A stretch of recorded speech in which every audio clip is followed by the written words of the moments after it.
Hello, everyone, and welcome to the Thursday, July 9th. I'll just wait.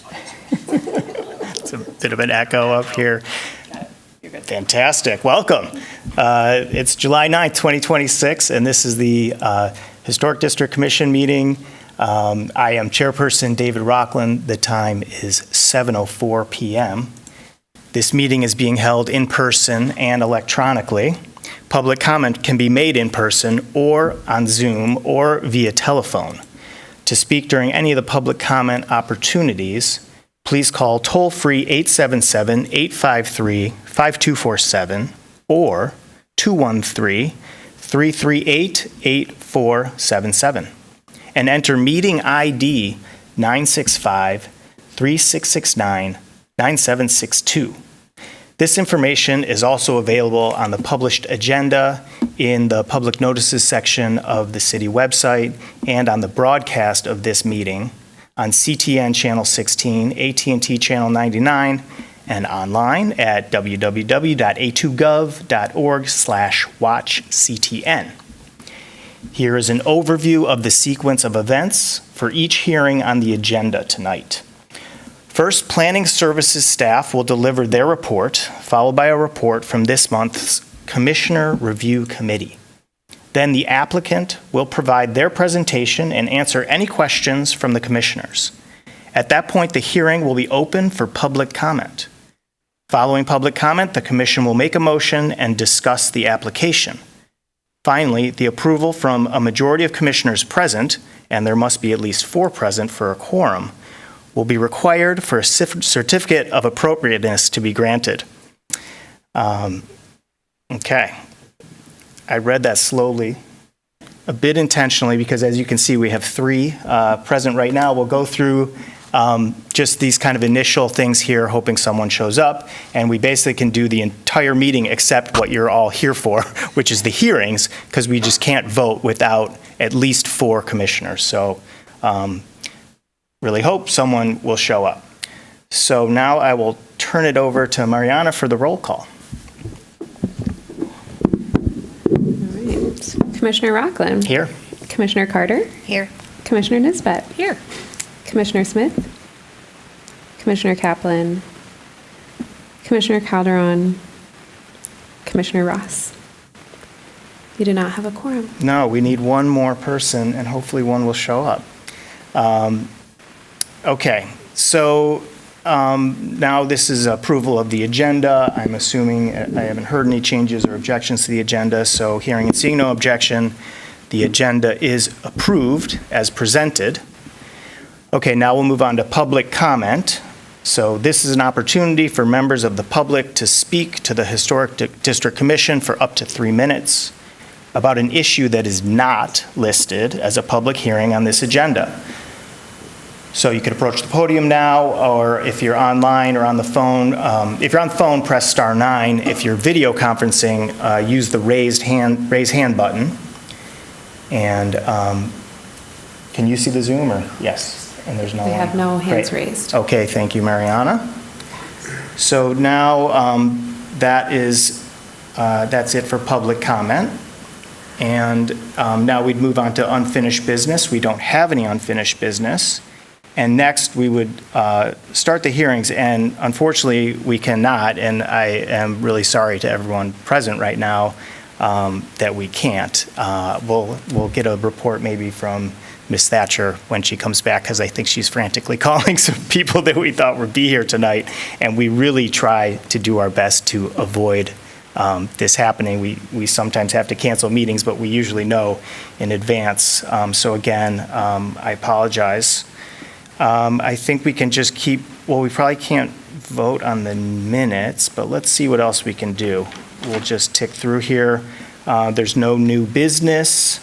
We have to skip the minutes. Well, are there any reports from commissioners? I'm guessing not. No, okay.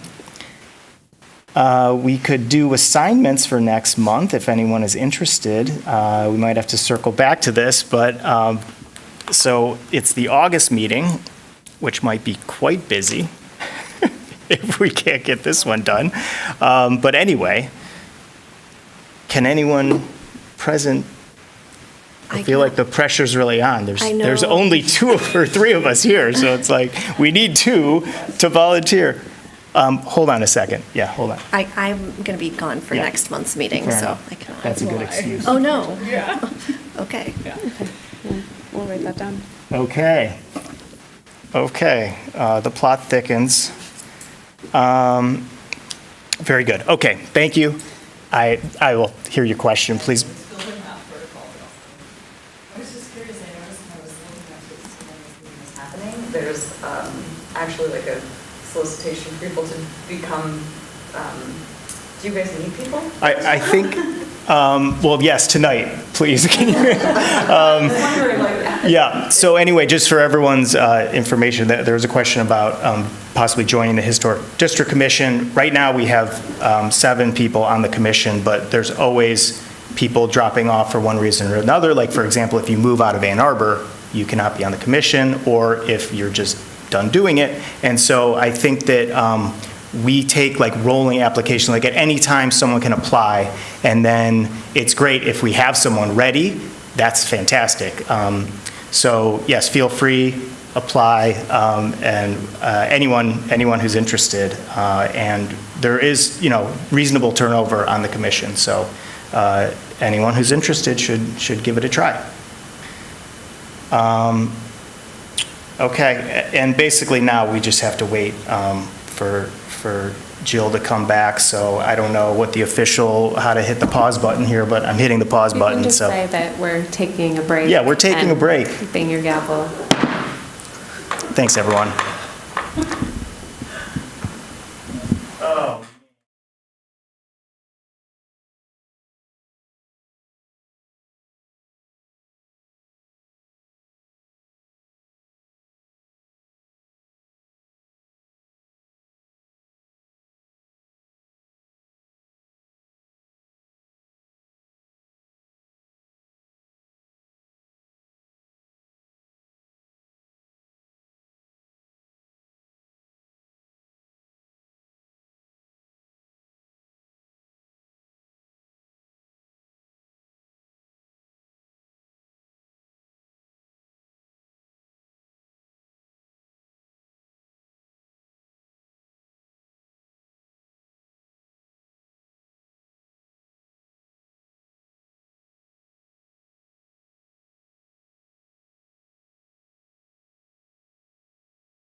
Ms. Thatcher that we do have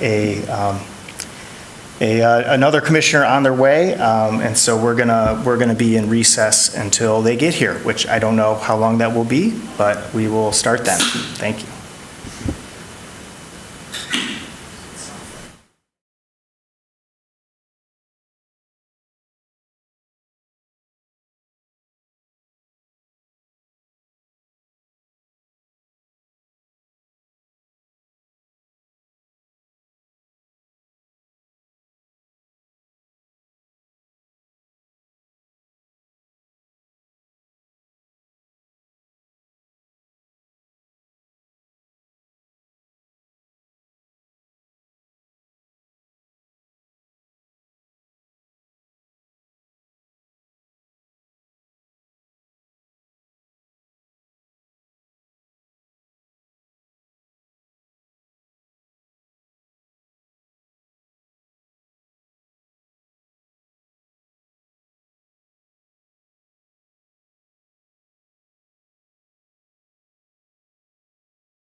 Okay, wonderful. The recess is over, and there's good news. We have a quorum now, and so we will just get right back into it.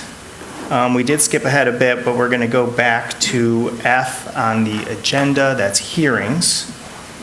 And so I will turn it over to staff for the staff report for F1. It is at 332 South Main Street. And so whenever you're ready, the report, please. Thank you. Thank you. 332 South Main Street is in the Main Street Historic District. This is a one-story brick and stucco building.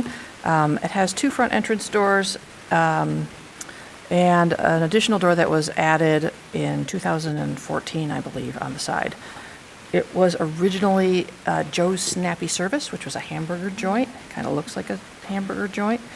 And let's see, some work was done to the building around 2014. You'll notice that there's another building, I believe it's 330 South Main next door. These are on, I'm not sure if they're on a common parcel, but they are in common ownership. So there's a very narrow alley in between that we're going to talk about today. And I just want to make sure you knew that both buildings were owned by the same owners. Let's see, this is south of West Liberty on South Main Street and north of West William, and the applicant is seeking HDC approval to continue a ramp between the two buildings, an additional 18 feet west, that's toward the rear, add an awning between the buildings, attach a handrail to the wall, and install a new person door in a new opening on the north elevation. All right, so we are now looking back toward the street. This is Main Street in the distance. Sarah looks very happy. Right now, you'll notice there's a ramp. This was done 10 or 15 years ago, and it leads up to a flat stoop here where you can enter the house next door barrier-free. So this petition is to just extend this farther back. Here's where that ramp stops right now, at the top of these two steps up. This is the front corner of the house. So it's just a space between buildings right now. They've got a couple of gates on it to keep people out of it. And they'd like to extend the ramp farther back and also add a person door on the sidewall here. And I believe that the goal is to be able to get people out of Joe's Snappy Service, which is now a Thai restaurant that has a very good reputation, and into the other building should staff or customers or someone need to. I'm not sure how they're going to program that, but that's not really that important to us today. Let's see. You can see that there are a couple of different wall surfaces toward the front of the building. I believe you can see the CMU, and then there's a parge section, and then there's another CMU section in the back. This is a close-up of the current landing that leads to the accessible door in the other building. This is where they would slope down from. There are plans for how to avoid damaging the stone foundation wall of the house next door. There's a buffer that's going in between the concrete and the stone there, which is excellent. I was very happy to hear that. They're not just going to pour a bunch of concrete here. I'm a little bit worried. This is this spot right here. I'm a little bit worried about how they're going to come off of this block, which is a tiny bit higher, and make it down. But maybe we can hear about that from the applicant. Just another shot looking back toward the street. This is approximately here in the foreground here. This is approximately where the new person door would go. And there is a new handrail proposed. I think this is just an electrical conduit that's attached to the wall right now. Okay, here we go. Existing ramp, door into the house next door, ramp extension, new door into 332 South Main Street. The gate that's currently right here would be moved back to somewhere over here. Yeah, this is it right here. And then this one would stay on the back of the property. Also proposed is an awning that would run between the two buildings. And this awning would be mounted just above the decorative hoods on the windows of the house at 330. And There is a note here somewhere that it would be installed in mortar joints, not through bricks.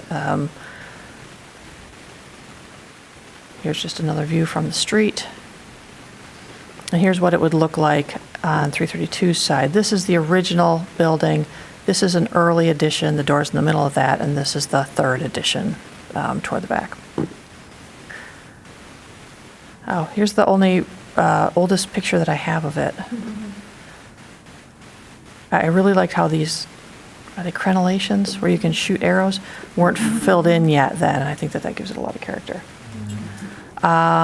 This is a later photo. I think this is from this is Street View, so a little while ago, back when it was Middle Kingdom.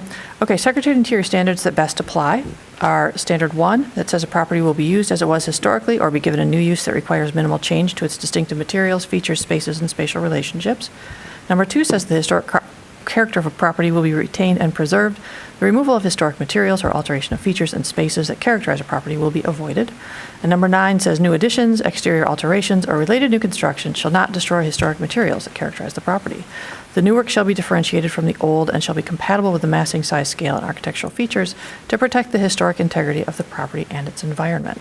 Number 10 says new additions and adjacent or related new construction will be undertaken in such a manner that if removed in the future, the essential form and integrity of the historic property will be unimpaired. From the Secretary of the Interior's guidelines for porches, it's recommended to design and install additional entrances when required for the new use in a manner that preserves the historic character of the building, which I certainly think this does. From the Ann Arbor Historic District Design Guidelines for Safety Codes, it's appropriate when required to install barrier-free ramps, stairways, and elevators that do not alter character-defining features of the building, keeping historic building materials intact, and that if removed in the future, keep the historic building intact.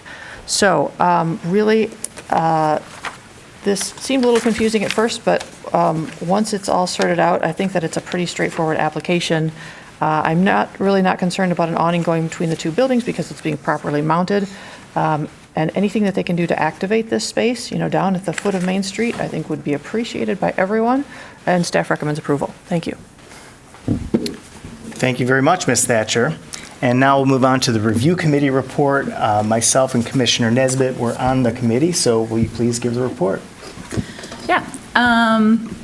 As Jill mentioned, it's a really narrow alleyway between these two buildings. It's pushed back fairly far from the street, so from like the pedestrian viewpoint, you're not really seeing a lot of the detailing that's happening on either building in that alleyway. And even when you're closer up, you're not getting a great view of either side of the building. You really have to be standing in the alleyway to kind of see any of those details. So the proposed changes, I feel like wouldn't be changing the pedestrian experience or the drive-by experience in any meaningful way, because it's really just pretty hidden, pretty small.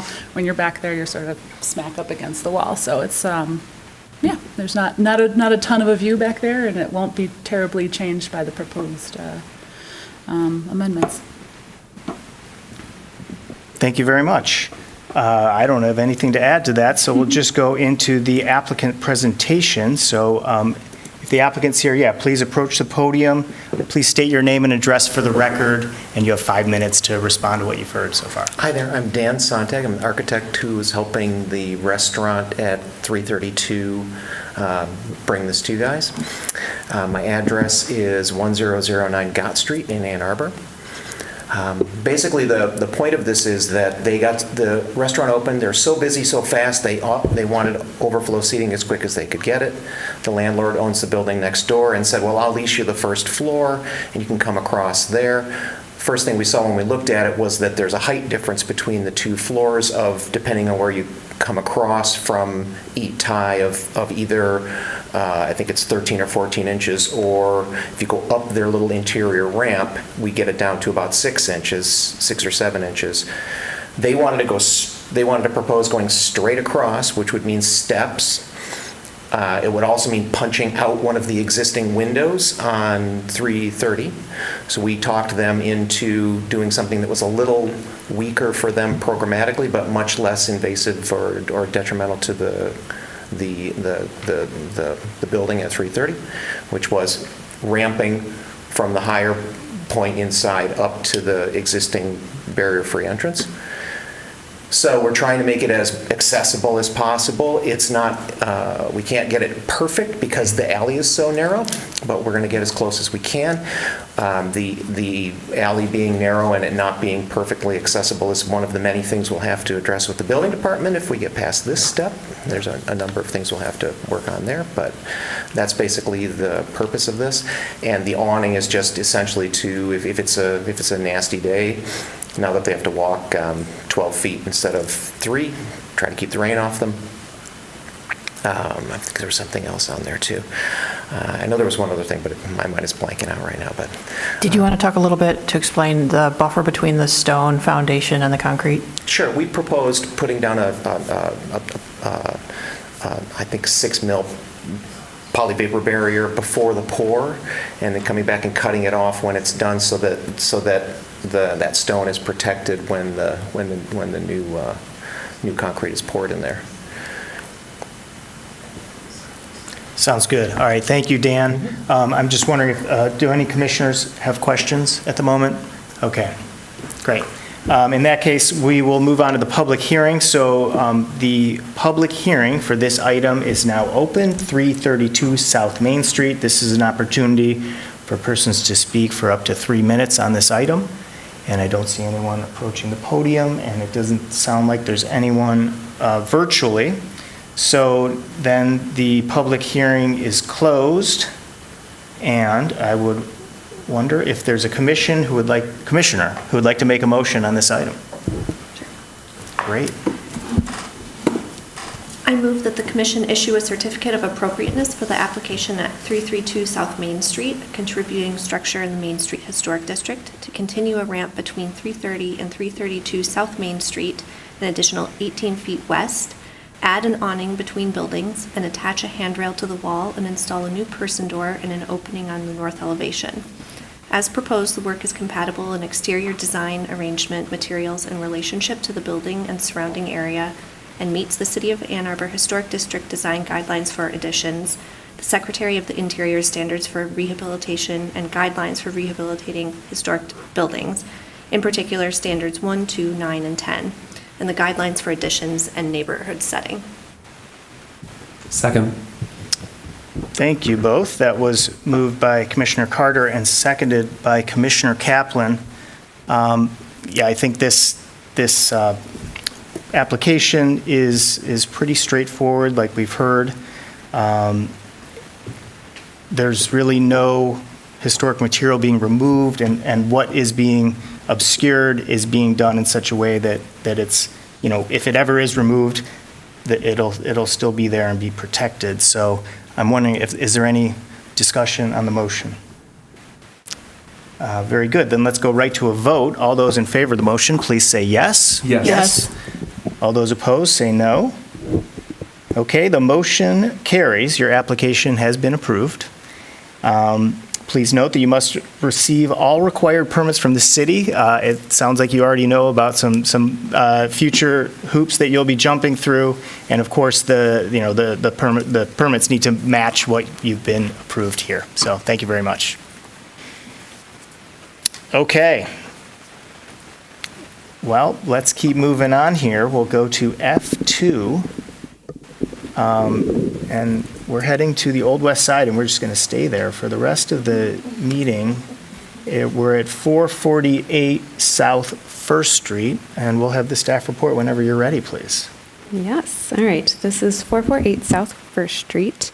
And in March of 2003, the HDC issued a certificate of appropriateness to demolish a house that was here before, that was built prior to 1872. So was demolished, and then in April of that same year, the HDC approved the construction of this current house that you see. It's a 2-story single-family residence. It was finished in 2003, and then in 2008 and 2011, the HDC approved changes to the design of the front door and the porch, the chimney, and the dormer.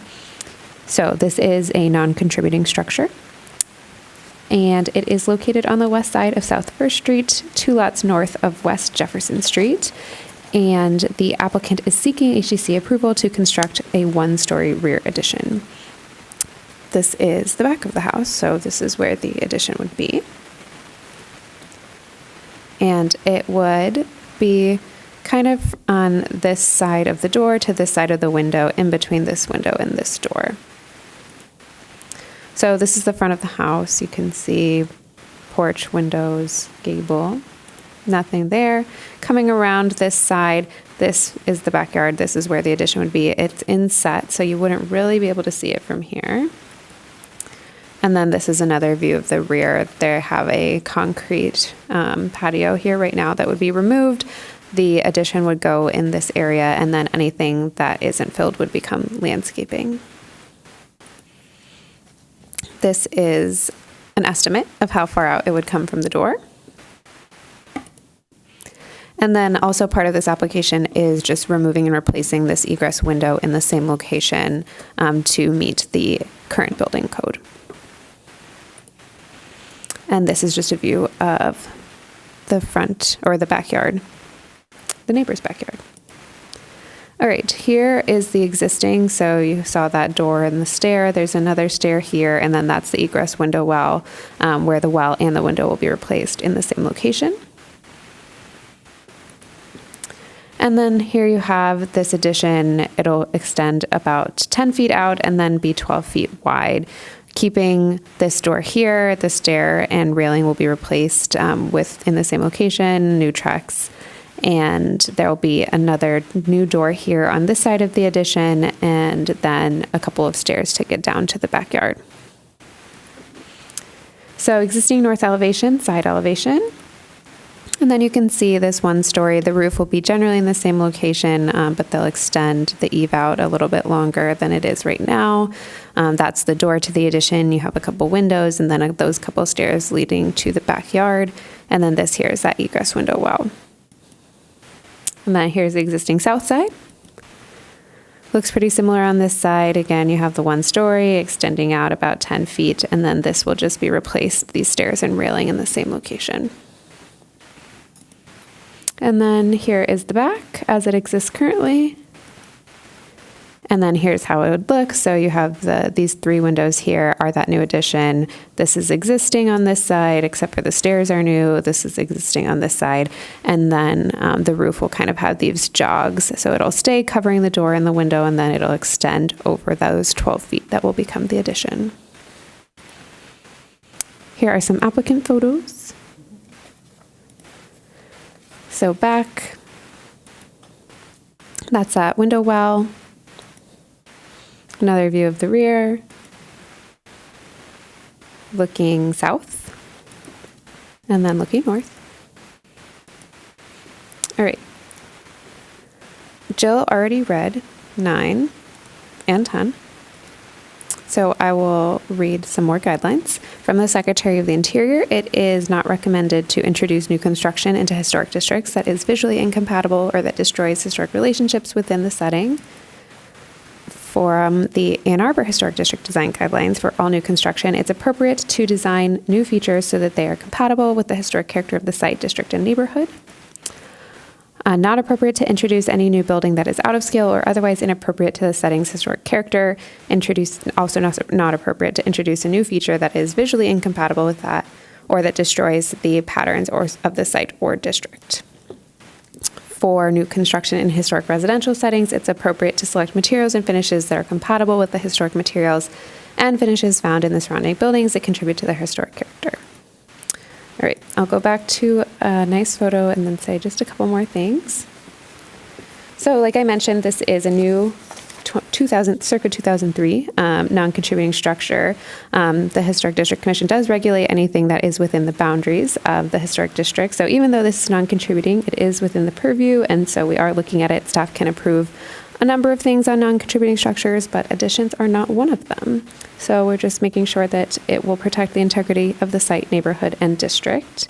Rectangular rear addition, one story, new roof in the same location. It'll be inset from the rear corners of the house. There'll be a new entrance with a small landing.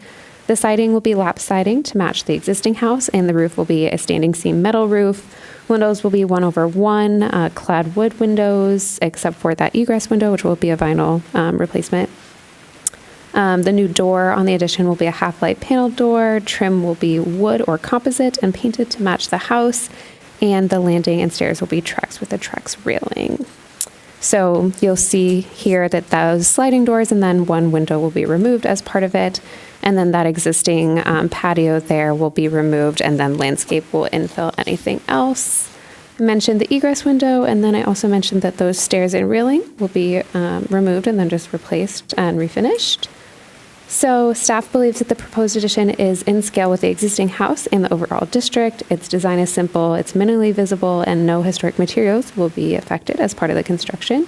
And staff does not find the work will be detrimental to the surrounding historic resources and recommends approval.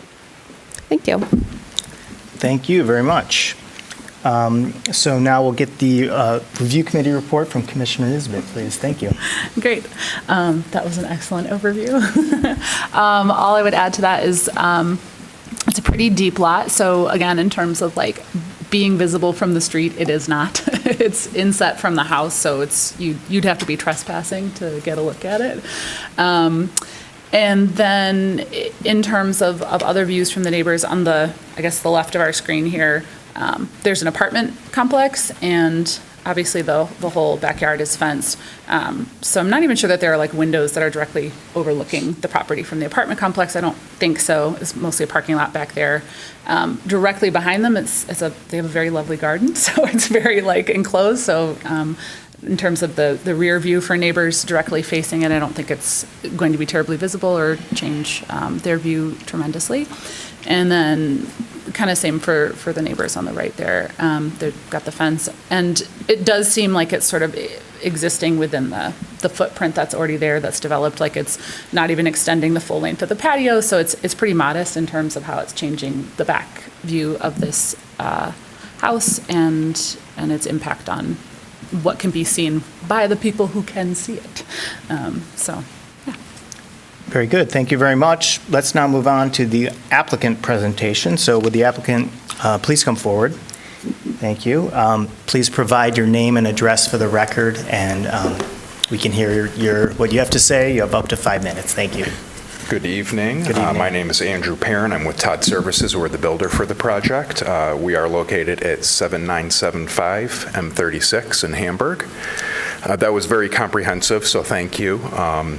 Much of what I wanted to go through was just discussed, so I'll just give kind of a high-level overview. Obviously, yes, we are seeking approval for this enclosed porch. It is 11 feet wide with a 12-foot projection, just to clarify, so 132 square feet. It is a single story. As noted, it's on the west side of the building, which is the rear yard side and not visible from the street. It will have a standing seam metal roof due to the slope of it, and the windows are going to match the existing windows on the home. The exterior finishes would be lap siding with white composite trim to match the existing home, primarily to keep within the character of the existing property, the house, and the neighborhood. And you are correct, there are no windows on the north side of, which is the apartment complex that overlook the subject property, and there are pretty minimal view sheds from the south as well. And so myself and the homeowner who is present tonight are both available to answer questions if you'd like. Thank you. Thanks, Andrew. I'm wondering, does anyone have any questions for the applicant? No. Okay. So, yeah, thank you very much. Appreciate it. Well, now we'll go to the public hearing for this item. So the public hearing is open for this hearing. It's an opportunity for persons to speak for up to 3 minutes about this application at 448 South First Street. And do we have anyone online? No. Very good. In that case, let's close the public hearing. And I wonder if there's a commissioner who would like to make a motion. Okay. All right. I move that the commission issue a certificate of appropriateness for the application at 448 South First Street, a non-contributing property in the Old West Side Historic District, to construct a one-story rear addition. As proposed, the work is compatible in exterior design, arrangement, texture, material, and relationship to the rest of the building and the surrounding area, and meets the Secretary of the Interior's standards for rehabilitation and guidelines for rehabilitating historic buildings. In particular, Standards 9 and 10 and the Guidelines for District or Neighborhood Setting, as well as the Ann Arbor Historic District Design Guidelines for all new construction and new construction in historic residential settings. Second. Great. That was moved by Commissioner Nisbet and seconded by Commissioner Carter. The staff report was very thorough, and we had a great explanation from Andrew there, so I think everyone probably is up to speed on this project. There's obviously different rules for when you're adding on to a new construction, non-contributing building versus the standards, I should say, not rules, for adding on to a historic structure. And it seems like this, what I'm seeing, this definitely is meeting those standards for new construction, as well as it just seemingly fitting into the scale of the neighborhood very well. Is there any discussion on the motion? Okay. Well, let's go to a vote. All those in favor of the motion, please say yes. Yes. Yes. All those opposed, say no. Great. The motion carries. Your application has been approved. Thank you. Okay. So now we will move on. We're already up to item F3, and that's at 1026 West Liberty Street. So I'll hand it over to staff for the report whenever you're ready, please. All right, we are staying on the Old West Side, and we are looking at a 1.5-story craftsman house with 3 and 4/1 windows, bracketed eaves and gables, stucco on the first floor and shingles on the dormers, gabled on the front and shed on the rear, and side gable ends, and a front porch with a stuccoed half column supporting a pair of square half columns, wood guardrails, and an interesting vertical slat eave trim in the front porch gable. I hope you followed that. The west elevation features a red brick chimney and a shallow pop-out with its own gable roof, and there is a contributing garage behind the house that was constructed before 1925 and has a front gable with the trim that matches the front of the house. In 2022, the HDC approved a 2-story rear addition and other work, including replacing the front stairs and railing, infilling a side door, and installing a new window on the east elevation. The site is on the north side of West Liberty Street between 8th Street and Crest Avenue. And tonight, the applicant is seeking HDC approval to construct a 320 square foot pergola in the rear yard. All right, this is the front of the house, nothing changing here. This is the side of this. The pergola would generally be in this rear yard over here, in that back corner of the lot. Other driveway side, wouldn't see the pergola from here, but it would be in that rear yard. And this is where it would be. So this is looking at the rear of the house. We're kind of, the camera is kind of standing where the pergola would be. So not touching the house, not touching the garage. And this is where it would be with our wonderful commissioners standing on the corners. So this would be one corner, this would be the other, and then it would be rectangular and would extend to this rear corner. And then the historic garage is here, so you can see there's some space between where the edge of the pergola would be and the historic garage. Generally looking at the area in this rear yard. And then another view, you can kind of see we have some of this bluish green markings here that would generally map out where it would be. And then from a plan view, you can see house here, lots of space between the house and the garage, and the pergola. It's set far back in the corner. 3 feet is the closest that you can be to any lot line with accessory structures. So we're 3 feet here and then 5 feet to the rear. And this is what it would look like. Cedar, very simple in design. Some renderings.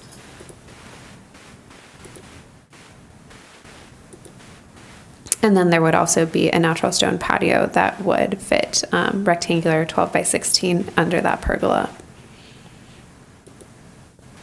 Here's some details of the footings. And then we did already read 1, 9, and 10 of the Secretary of the Interior standards. Let me read you some guidelines from the Secretary of the Interior for building sites recommended to design exterior additions to historic buildings or adjacent new construction which is compatible with the historic character of the site and preserves the historic relationship between buildings, landscape features, and open space.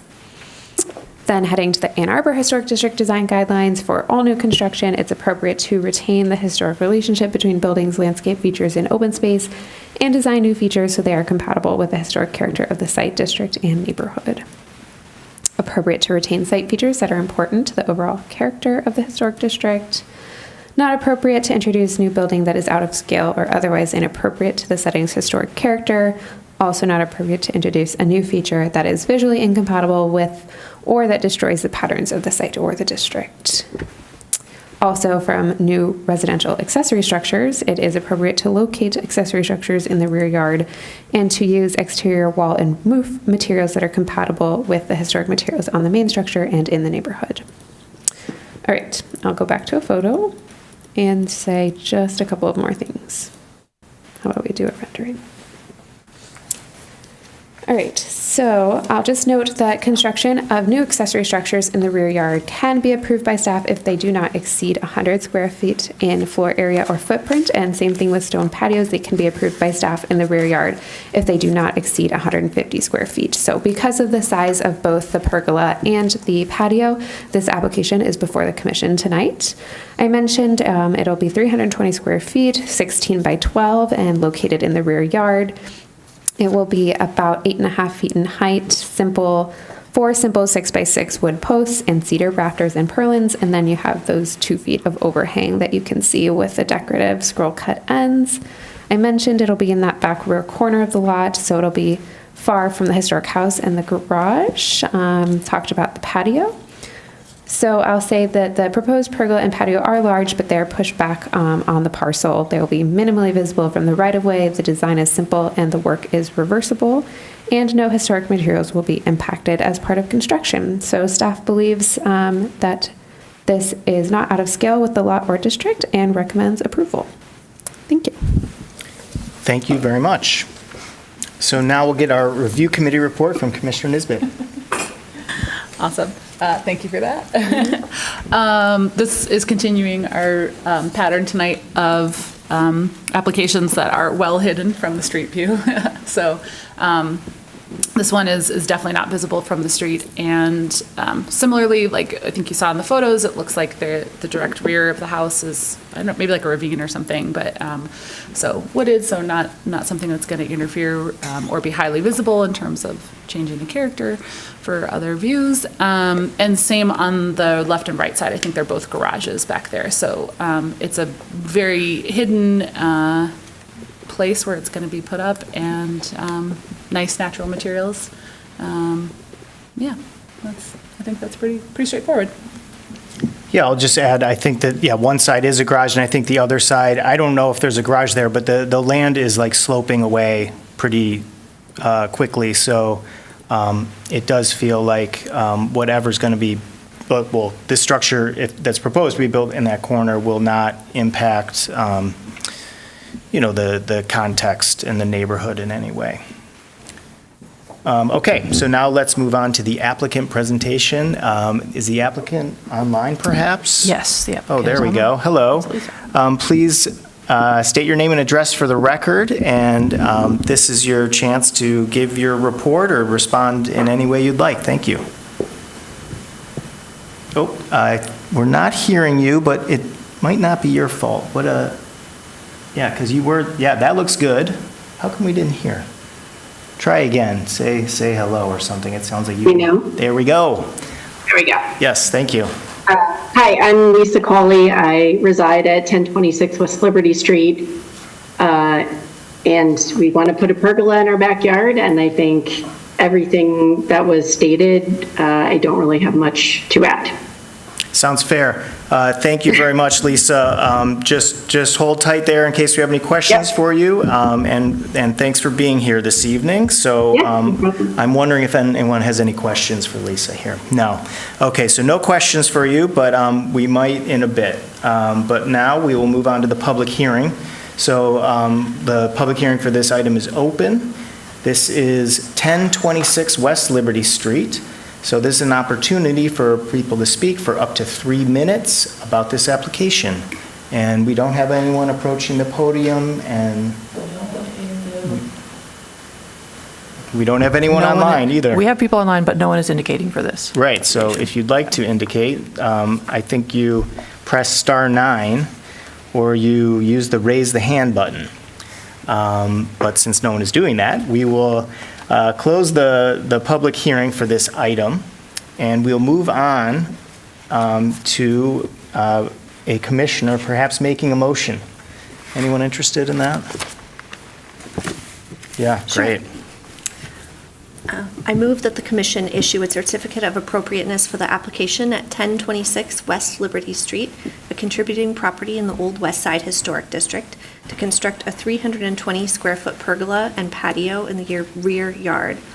As proposed, the work is compatible in exterior design, arrangement, texture, material, and relationship to the rest of the building and the surrounding area, and meets the Secretary of the Interior standards for rehabilitation and guidelines for rehabilitating historic buildings, in particular standards 1, 9, and 10, and the guidelines for building site, as well as the Ann Arbor Historic District design guidelines for new construction and new residential accessory structures. Second. Thank you both. That was moved by Commissioner Carter and seconded by Commissioner Kaplan. Yeah, so this project, it doesn't remove any historic materials, it doesn't block any historic materials, it's a new construction sitting on its own in the backyard, so I guess it's really just about, does it impact neighborhood context, or maybe the size is too big or something like that, and I think from what we've heard, it doesn't seem to, so does anyone maybe have a comment on that, or okay, great. So I think we're all agreeing there, so we can just go right to a vote, and all those in favor of the motion, please say yes. Yes. Yes. All those opposed, say no. Okay, the motion carries. Your application has been approved, so thank you, Lisa. Have a great night. Thank you all. Yep. Bye-bye. Okay. So now we will move to hearing F4. It's 415 West Mosley Street, and I'll hand it over to staff for the report. All right. As promised, we're staying on the Old West Side, and we are looking at a 2-story vernacular house with textured concrete block on the foundation and first floor and wood shingles on the second floor. It has a full-width stone front porch with brick walls and columns and fieldstone retaining walls along Mosley Street. The side gable roof has front and rear dormers with shed roofs, and there are bump outs on both side elevations. There is a garage with a gable roof and vertical siding on the southwest corner of the site, which was built after the period of significance, likely in the 1970s, based on historic aerials. The house first appears on the 1925 Sanborn Fire Insurance Map, and then in city directories in 1933 as the home of Nathan Lowe, a carpenter, and Rachel Lowe. The site is located on the south side of West Mosley and the east side of 3rd Street at that corner. And tonight, the applicant is seeking HDC approval to install a radon mitigation system on the west elevation of the house, which will be visible from 3rd Street. So this is that kind of front corner of the house, free summer game code from this photo. And then here's the side elevation that we're going to be talking about again. Since it's a corner house along 3rd Street, normally side elevations towards the rear are pretty typical for and appropriate for mechanical systems, but because this will be visible, it's before the commission tonight, and the radon mitigation system would go right behind this door and then straight up over this eave. So this is the rear of the house. That mitigation system would be seen right about here. And then this is the other side of the house along Mosley Street. This is kind of looking directly at that side view, would be on the right side of the door of the mitigation system. That's the other side again. And then this is the back rear corner of the house on the east side. This is a 2008 photo. And then you can see here the aerial. This is submitted by the applicant. This is the proposed location. Due to the windows and the house layout, the system cannot go on the back or the opposite side per the application. And then this was also submitted by the applicant, so you can see a kind of line drawing of where it would be. Google Street View photo. All right, we've heard 2, we've heard 9, and we've heard 10. From the Secretary of the Interior guidelines for mechanical systems, it is recommended to install a completely new mechanical system if required for the new use so that it causes the least alteration possible to the building's floor plan, the exterior elevations, and the least damage to the historic building material. From the Secretary of the Interior Health and Safety Guidelines, it's recommended to identify the historic building's character-defining spaces, features, and finishes so that code-required work will not result in their damage or loss. Not recommended to alter, damage, or destroy character-defining spaces, features, and finishes while making modifications to comply with safety codes. From the Ann Arbor Historic District Design Guidelines, safety codes, it's appropriate to comply with barrier-free and safety codes in a manner that ensures the preservation of character-defining features. For mechanical equipment, it's appropriate to attach mechanical equipment so that historic fabric is not damaged or destroyed. Also appropriate to install mechanical equipment and wiring in locations on the roof, rear elevations, or in alleys so they are not visible from the street. Appropriate to paint mechanical equipment to blend in with the historic building. All right, let's go back.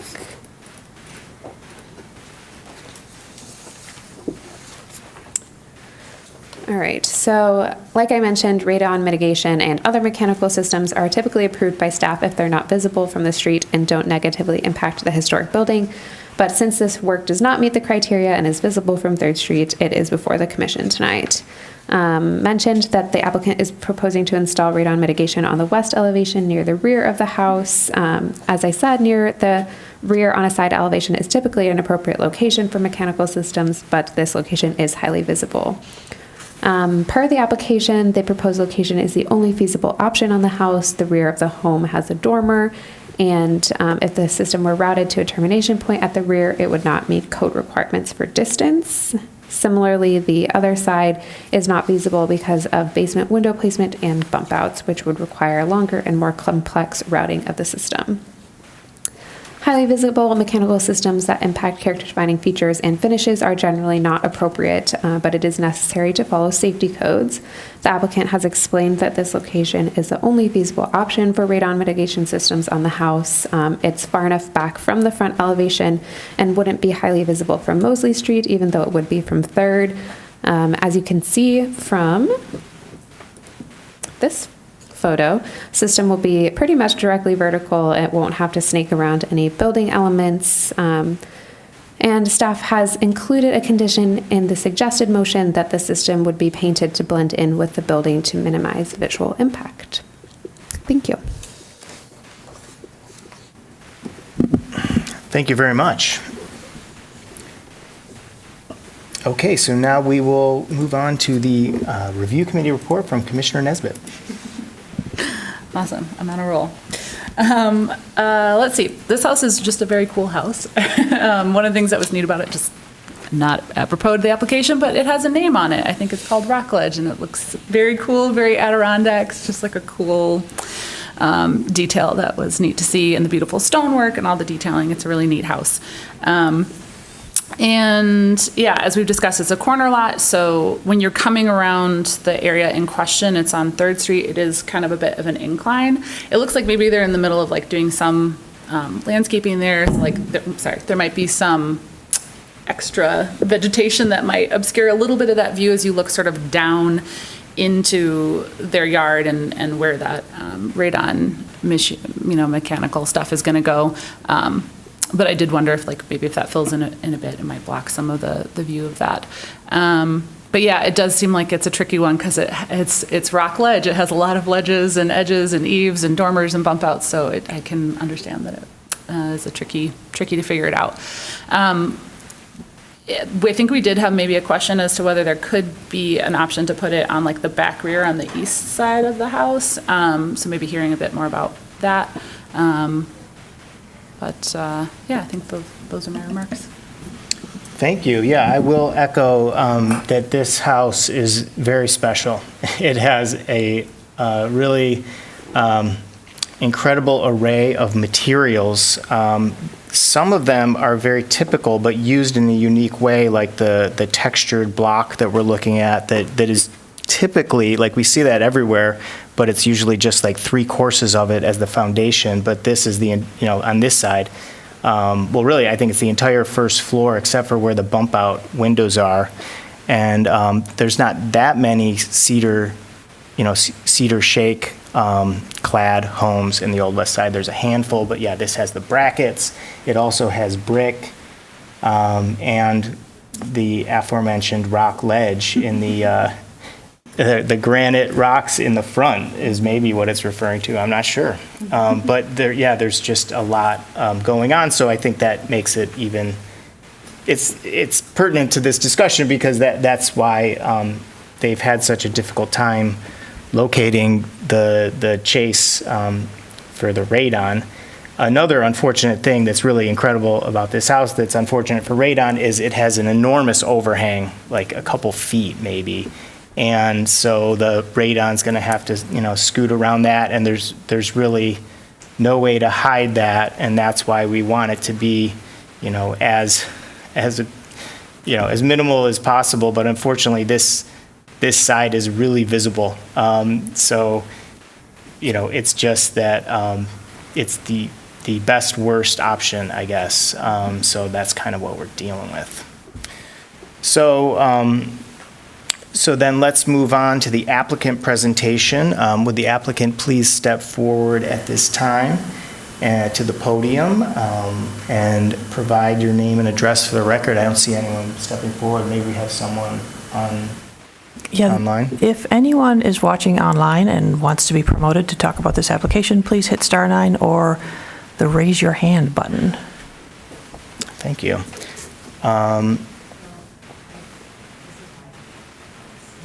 Oh yeah, okay. This is when. That's okay. Okay, go on. Is someone supposed to be calling in? Maybe. Zoom. Okay. Is Rich D? Oh yeah. Is Rich D your contractor? I don't remember his name. Okay. He's not indicating so. Okay. Well, Rich D, if you are the contractor, please raise your hand or hit *9. He's our homeowner. Oh, okay. Okay, never mind, Rich D. We'll talk to you later. I'm not sure. I don't think so. Okay. Well, you by no means have to say anything. If you'd like to say something, please state your name and address for the record. My name is Maya Feinberg. I live at 415 West Mosley. I agree. It is a very unique and special house. It's one of the reasons we were willing to buy a house in the Old West Side Historic District, knowing that there were going to be obstacles and challenges, certainly. I totally agree. It's the best of a bunch of not so ideal options. We have little kids living in the house. I really want to make sure we've got good air quality. This is one of the things about living in a historic district. You have to find the balance between safety and livability, and sometimes a pipe every once in a while. It is on the same side of the house where the gas meter is much more visible, and that's already there. The laundry vent is also right there, and it's just as visible.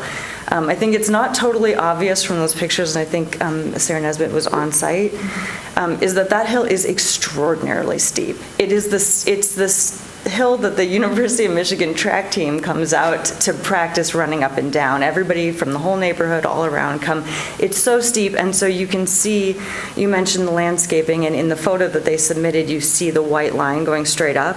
And the way they've drawn that line, it's gone right above all the foliage that actually would obscure it. So you can see the white line very clearly because they wanted to indicate where the pipe would be.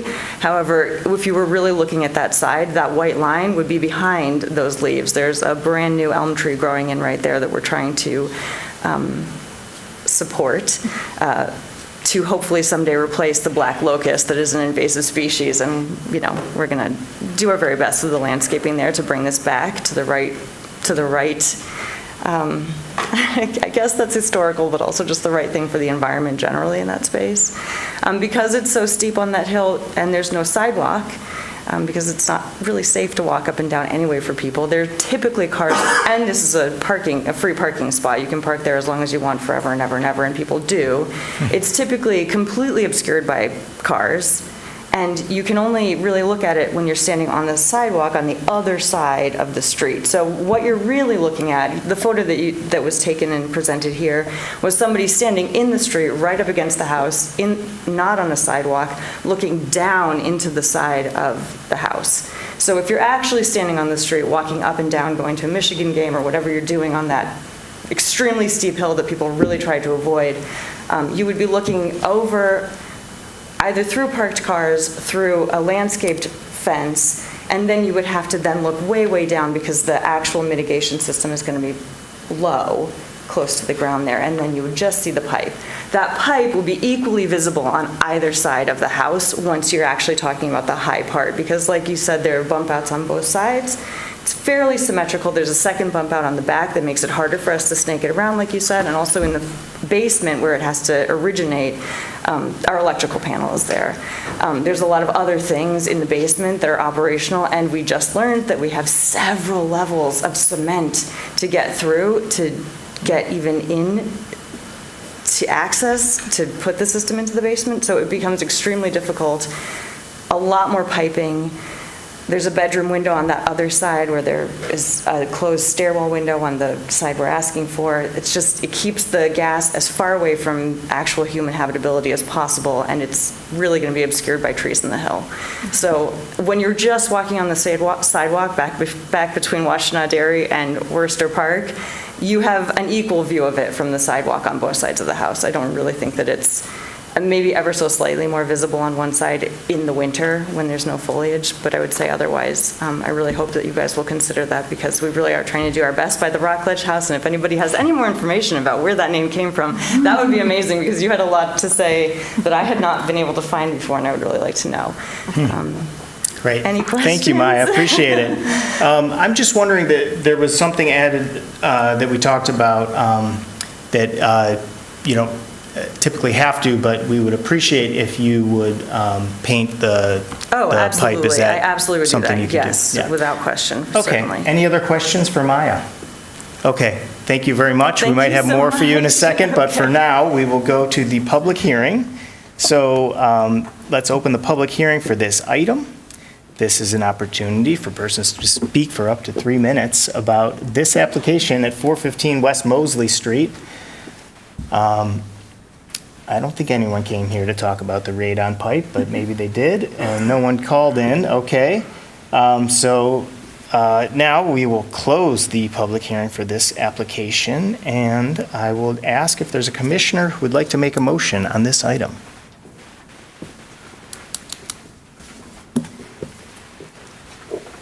Sure. Thank you.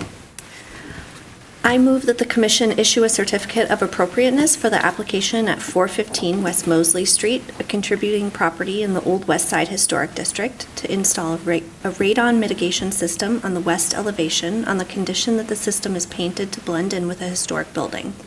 As conditioned, the work is compatible in exterior design, arrangement, texture, material, and relationship to the rest of the building and surrounding area, and meets the Secretary of the Interior standards for rehabilitation and guidelines for rehabilitating historic buildings, in particular standards 2, 9, and 10, and the guidelines for mechanical equipment, building site, and health and safety, as well as the Ann Arbor Historic District design guidelines for safety codes and mechanical equipment. Second. Thank you. That was moved by Commissioner Carter and seconded by Commissioner Nisbet. Okay, so the location for this radon mitigation system, it's not great, but we've heard it's really the only possible location. But even this this could be a lot worse, right? It could be like way more forward on the house, or it could have to wind past some windows and just be kind of weird and extra visible. So it's my opinion that if this is the best possible location, yes, it's visible, but it's not as bad as it could be. And so that's nice. I agree with you. Yeah, great. Okay, so any other comments or questions? Good. Okay, let's go to a vote. All those in favor of the motion, please say yes. Yes. Yes. All those opposed, say no. Okay, the motion carries. Your application has been approved. So congratulations, you can put in a radon system, right? Yeah, no, but it is important, so I'm glad you're doing it, so thank you. Yeah, okay, so let's move on now. This is the last hearing of the evening. It's F5, and we're heading to 552 5th Street, so I'll hand it over to staff. I believe it's Miss Thatcher. Whenever you're ready, thank you. Thank you. I'm scrolling furiously. Take your time. Okay. 552 Fifth Street is in the Old West Side Historic District. It's a two-story gable fronter with cornice returns, a full-width stone porch, a gabled wall dormer on the south elevation, and it first appeared in Polk City directories in 1918. A rooftop solar array that you will see in photos was approved by the HDC in 2024, and this is one of those applications that has a whole lot of little things and an addition. So the applicant is seeking HDC approval to construct a 215 square foot addition on the north side elevation of the house, add a new door and stoop to the south elevation near the attached garage, construct an attic dormer window on the north roof, installed new windows in both gable ends of the attic, cap the chimney, replace the garage door, and perform various repairs. All right, here's the house. Here, this is where we're looking from across the street. The work that we're going to be talking about is on the side of the house, on the north side, exactly where this deck is. Beyond it is the garage, which is attached to the house, and it is a contributing feature of the house because it was there before 1945. And this is a side door. You can see that the garage walls are stuccoed. This is a parapet. The actual eave is lower in the back here. There's a person door that comes out of, it's called the breezeway here. It's the attachment between the house and the garage. It was previously an open back porch at one point in its life, but it was enclosed again during the period of significance. This is a shot just to show you that back corner of the house and the garage wall, because that'll be important a little bit later. Going around to the Madison Street side of the house, we have garage. It's got an overhead door that's not an old door. And this is the formerly open, now enclosed porch turned breezeway. And here's another shot. It's got its own roof eave that hangs out over the garage roof, which is kind of interesting.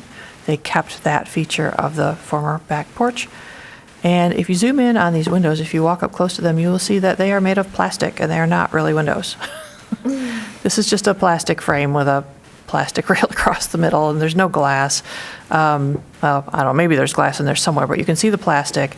It's drywalled over from the interior, so on the inside of this breezeway, there is no evidence that this was ever a porch. But from the exterior, I'm sorry, I don't think I have a good photo of it. The porch decking is still here, and it's not built on a solid foundation or anything. It's just on posts, and this decking is all rotting out, and there are problems down here below where it was stuccoed over to try to make it match. And part of the application is going to address that problem. Now we're walking around, we're back at the corner of Madison and 5th. This is what you would see if you were walking on the sidewalk. I was trying to get a view of exactly where that addition would be, but there's a convenient large bush here. All right, the hatching that you see here is the current deck that would be demoed, and the addition put in its place. What would be lost on the back of the house is that non-original screen door and a window that is currently on the first floor next to the deck. This is the basement plan. They're putting it, new addition would be on a crawl space. This is the existing screen door. This is all porch. And basically this would double the size of the kitchen.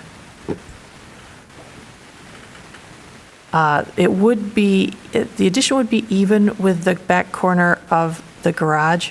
Not super concerned about that because the wall is going to be a different height. It's going to be a little bit taller than the garage wall, And this back eave was considerably lower than the top of the parapet wall. The parapet on the west side of the top here would still be as you see it today.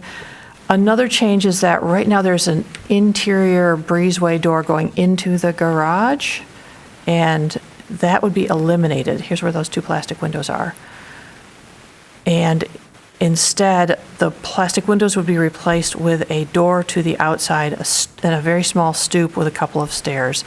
That's to not only give them more wall space on the interior, but to get rid of all the stuff needed for the stairs, and there's a big head height change there, and it was just a very awkward placement. So this will give them direct access in and out. It just won't give them indoor, access to their garage, but it will give them more garage space. This is the second floor. Note that right now, the staircase to go, it's kind of hard to read here. The existing stairs, I believe, go like this to go upstairs. We might have to have the applicant explain this to us, or it might make more sense in a minute. So right now, the attic stairs from the second floor to the attic are creating a head height problem on the regular stairs between the first and second floor. So they would like to remove these stairs, put a dormer in the third floor. There we go. There's the existing stairs. Get rid of those and basically align them with the regular first to second floor stairs, so that we don't, it'll eliminate the head height problem in the middle of the regular stairs. Sorry, I had trouble spitting that one out. This is in order to finish the attic. You can see that this would be the area of the new dormer. It goes from the roof ridge back. It's 10.5 feet deep. It's a little more than 11.5 feet wide. And let's see, this is the new roof plan. They've nearly maintained, it's a little bit steeper, the pitch of the current breezeway, former porch on the back, but instead extended it around over the top of the addition. All right, front elevation. What's changing is we're putting on an addition here, pretty simple, couple of double sash windows. You can see that low slope roof wrapping around. The big change is the dormer, in my opinion.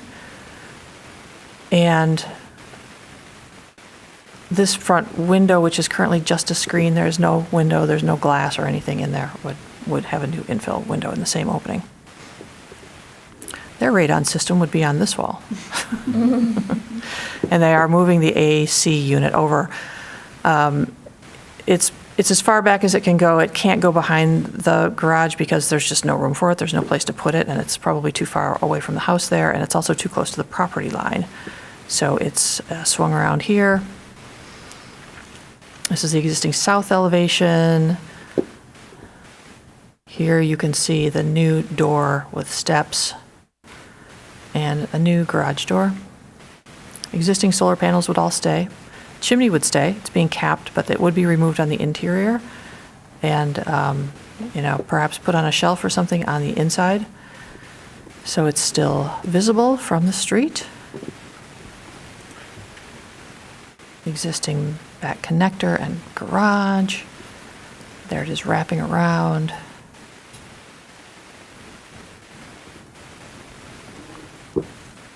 And here's the deck with a person door, and instead now we've got a one-story addition, air conditioning unit, some mechanicals, and a large dormer in the attic. It's not pushed back farther because of the solar panels and because they want it to align with the existing stairs underneath. Photographs. On the right is the proposed garage door. It's very simple. All right. The door did not make it in here. A new, hang on a second. There's a door in the application. Let's see if we can find it here. Oh, it's this new kitchen door. It's an appropriate door. You can find the details in your packet. It's 3 panels with a half light over the top of it. The landing, just to be clear, the rails are wood, and the treads and the decking are Trex or Trex-like material, which I think is totally appropriate for a non-original feature. But I appreciate that the guardrails are, the one guardrail is wood, because that'll make it a little more compatible with the house. All right, I have not read 5 to you, but I've read 2 to you. 5 says distinctive materials, features, finishes, and construction techniques or examples of craftsmanship that characterize a property will be preserved. And you've already heard 9 and 10 tonight. Not recommended from the Secretary of Interior guidelines is introducing new construction onto the building site, which is visually incompatible in terms of size, scale, design, materials, color, and texture, or destroys historic relationships on the site. I don't believe that that's the case with any of this. It's recommended to construct new additions that there's the least possible loss of historic materials so that character-defining features are not obscured, damaged, or destroyed. It's also recommended to locate the attached exterior addition at the rear or on an inconspicuous side of a historic building. Since this is on a corner lot, this is about as inconspicuous as you can possibly get, hidden behind the house and the garage. And designing new additions in a manner that makes clear what is historic and what is new. It's not recommended to design a new additions that the size and scale are out of proportion in relation to the historic building, thus diminishing the historic character. I don't believe that to be true. Let's see. It's recommended to identify, retain, and preserve roofs and their functional and decorative features that are important in defining the overall historic character of the building. This includes the roof shape, such as cupolas, cresting chimneys, and weather vanes, and roofing materials, such as slate, wood, clay, metal tile, as well as the size, color, and patterning. It's not recommended for roofs to change the configuration by adding new features, such as dormer windows, vents, or skylights, so the historic character is diminished. It's also not recommended to radically change, damage, or destroy roofs, which are important in defining the overall historic character of the building, so that as a result, the character is diminished. I think I've expressed to you already that I do have concerns about the size of the dormer window. From the Ann Arbor Historic District Design Guidelines, it's appropriate to locate a required addition on the least character-defining elevation, keeping it subordinate in volume to the historic building, and placing a new addition on a non-character-defining or inconspicuous elevation, limiting the size and scale in relationship to the historic property. All right. I think that about does it for me. And staff is overall okay with the application. I wish that the dormer could be pushed back more, or that it would be much lower, or that it would be much narrower. The applicants do give decent reasons for why they proposed what they've proposed, however. So staff recommends approval of the application. Thank you. Thank you very much, Ms. Thatcher. And now we will get the review committee report from Commissioner Nisbet. Thank you. Okay, that was a great report. I think I'll just add to that. Let's see, in terms of kind of how the site sits in the neighborhood, it's another corner lot, a little bit of an incline coming up Fifth, so you do have like a pretty good view of, I guess, the north side where the addition is going to be. And I think one of the things that was kind of interesting, at least to me in this regard, is that sometimes we are having to imagine how much space or like what the massing is going to look like. In this case, there is that little deck patio there that is effectively the same footprint as the addition. So I think that sort of gave a sense of how the new structure would sort of fit in massing wise. And it seems like it will not be problematic in that regard. Same with, I think, having kind of the garage wall there that you can see. Again, it's like you almost feel like you have sort of the outline of what's going to go there because it's almost sort of blocked out by those existing features. And I think one thing, I don't know if we noted this in the staff report, but I think that one second story window is going to be shortened. Well, it wasn't a staff report, I just don't know if it got said right now, but we'll get shortened a little bit, but I think they were retaining the characteristic of it, and it's going to be done thoughtfully. And yeah, I'm not sure if I have much else to add. It definitely will be visible. I do think that is one thing in terms of the dormer. You will see it, especially when you're approaching it on Fifth. Like it is, I mean, I think you can see in that photo that you took from across the street, it doesn't have a lot of cover from trees or other things, unlike the tree that's happily growing where the addition is going to be. So it is pretty exposed. So you really will see that dormer for all its space. Thank you very much, Commissioner Nisbet. I will just add that, yes, I agree with everything you said, and especially, I mean, the staff report also really called out the dormer. There isn't like a side shed dormers like all in a row or something like that, but in like the general area of where you're looking, there's several like front and rear shed dormers. So like you're kind of expecting to see shed dormers, although this one I think part of the issue is that it starts right at the ridge, so it starts right at the historic ridge, and then it goes all the way to the exterior wall. You're expecting it to go all the way to the exterior wall. I think that's what you're expecting to see. You're not necessarily expecting it to see it go all the way up to the ridge, and that's what's going to give it, this is kind of unfair. From the front elevation, it looks huge because you're seeing it, directly on. Of course, from the street, it's not going to look this big. So this is kind of obscuring the how bad it could be. And so that's all I wanted to add. So now we'll go to the applicant presentation. So please, would the applicant step forward at this time? Thank you. We do appreciate you making it this long into the meeting. So thank you very much. Please provide your name and address for the record, and you have 5 minutes to speak. Thank you. My name is Catherine Fillmore. I live at 592 Lakeview in Ann Arbor, and I work I'm part of the Ford Design Build team who created this beautiful project. I believe Jeff Ford is online also, as well as our homeowners, so they may want to chip in also. Great report. Thank you, Jill. Appreciated that. It is a corner lot, has a lot of visibility on Madison, as you mentioned, and Sarah, as you mentioned, coming up Fifth, there's visibility a little less so than what you see on Madison. I mean, that's just the nature of the beast there, being on a corner lot, unfortunately. And David, thank you for acknowledging that the renderings are a little bit distorting of that dormer, that it makes it look a little, I think, puts it in the same plane when really it would be a little bit set back from the front of the facade. So thank you. But one other thing I wanted to point out, we are resolving on the interior. There's a trip hazard right now that would be going on that we're resolving. We're making the floor all one level in the kitchen because there's a couple of step downs that are happening to get into the garage, and by moving that entry out to that side and eliminating that garage entry, we can create a completely flat floor.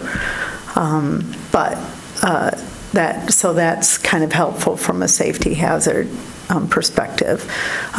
Also, the current kitchen, I know you guys weren't able to see the interior, was a less than satisfying DIY effort on the interior, and it is it's not fulfilling any utility for the homeowners. So this addition will resolve that, and it's a gathering place for the homeowners and their extended family. So by putting this addition on and the dormer in the attic, it's going to allow them to have that vision of allowing them to gather with their extended family, which they're really looking forward to. Very good. Thank you, Catherine. I'm wondering if, excuse me, if you can explain, so the north side of the one-story addition is flush with the north side of the garage, And typically, we like to see, like, if it's a contributing structure, that it's like pulled back a bit so we can see the corner. But I'm just wondering, you know, I know there was probably so many challenges in this project. Can you explain why it does go flush? I'm sure working with staff, they were like, can you please not do that? But so how did it end up like that? Actually, we did get permission to bring Okay. it flush because the structure of the garage is kind of unique, and it's hard to see in these photos. Yeah.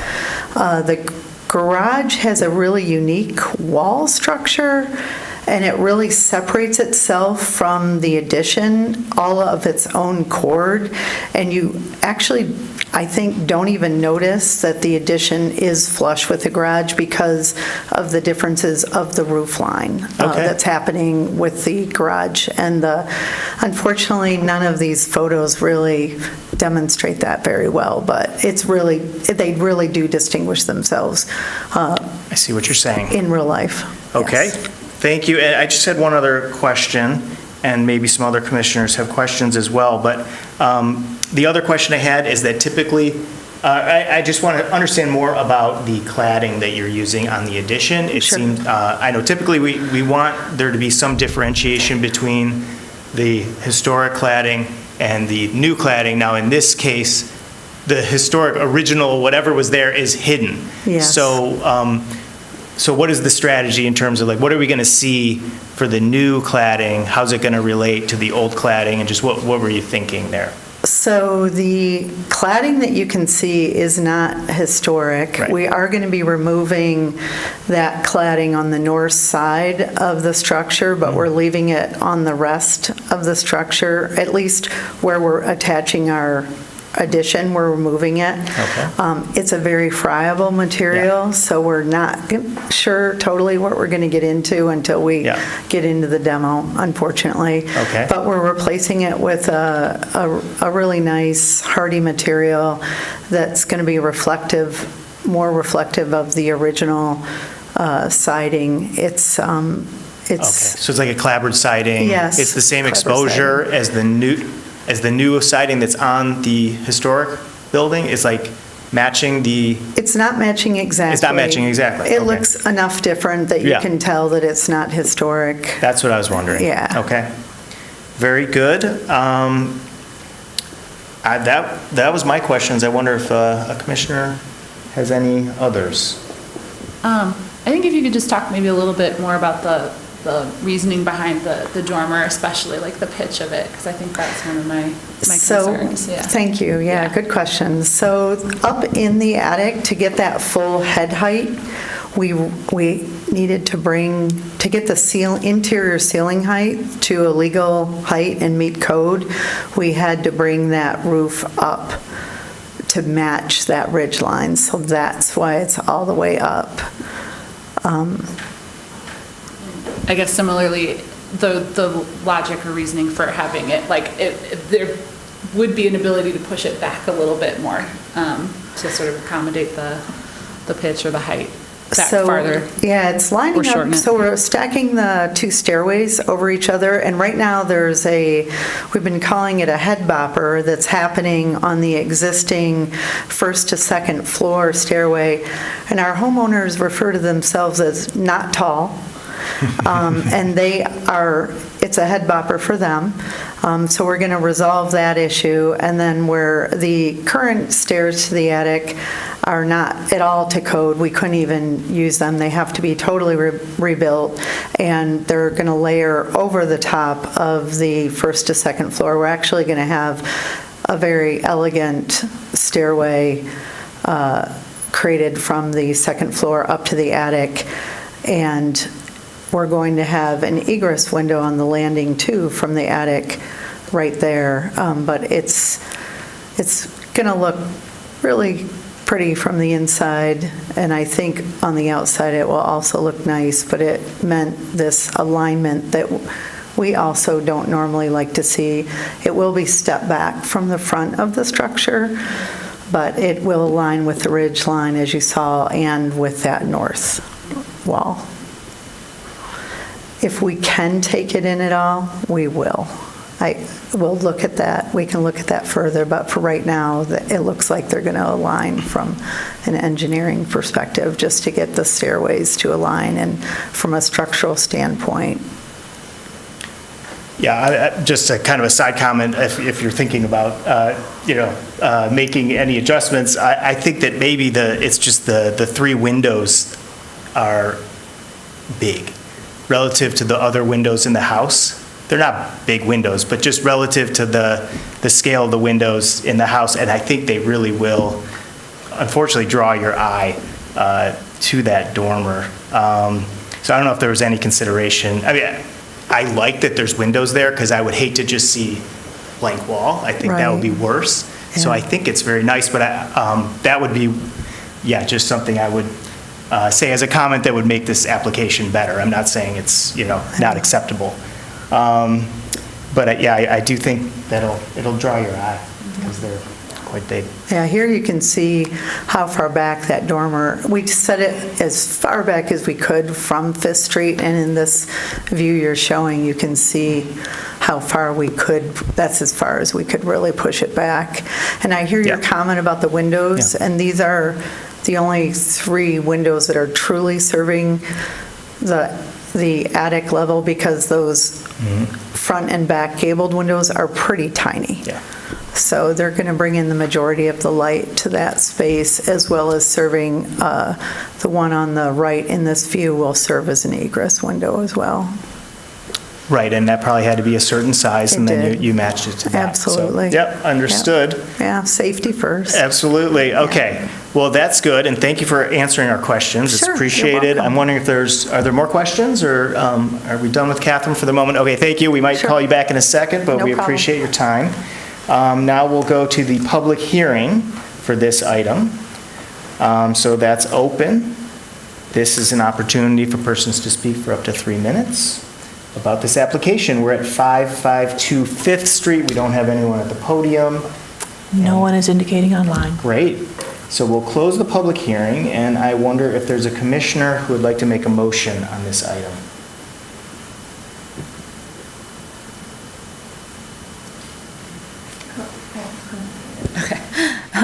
I move that the commission issue a certificate of appropriateness for the application at 552 Fifth Street, a contributing property on the Old West Side Historic District, to construct a 215-square-foot addition on the north side elevation of the house, add a new door and stoop to the south elevation, construct an attic dormer window on the north roof, install new windows in both gable ends, cap the chimney, and replace the garage door as proposed.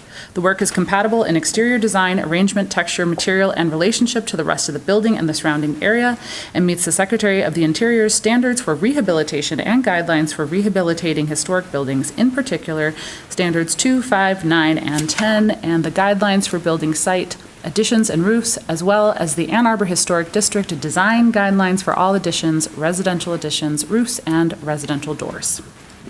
Second. Well, thank you both. That was moved by Commissioner Nisbet and seconded by Commissioner Kaplan. Okay, so I think that, this is, I don't know, let's call it just like a very ambitious project or something. Like the homeowner really wants to do a lot to this, to improve, it sounds like, in many ways, this house. And I know, and it's a corner house, which is very difficult.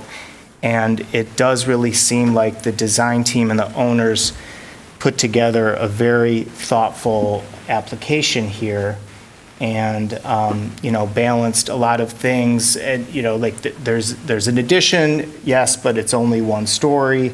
And I think we've talked about the dormer, and it just seems like that is kind of the minimal dormer that allows what the homeowner wants to do, which is renovate quite extensively the attic.